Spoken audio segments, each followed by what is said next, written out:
Hey everybody, watch me as I install one of 3 PTZ cameras. So the first step is to pull cable.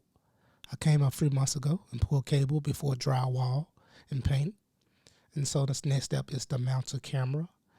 And now it's time to terminate cables. The first cable I'm going to terminate is a Cat5 cable. This cable is used to power the camera and to send data to and from the camera. So this cable has 8 strands of wire that has to be connected in the right order. These cables are a little tricky. As you can see, I'm trying to finesse them into the RJ45 connector. Once I get them in there, I'm going to crimp it down with my crimping tool. All right. And so now the next cable I need to terminate, it's going to be a RG6 cable. This is a coaxial cable, dual shielded. This cable is going to pull the video feed back to my video switcher. This is a compression fitting. So basically I just crimp it down and it's good to go. The last step is to connect our cables. Thanks for watching.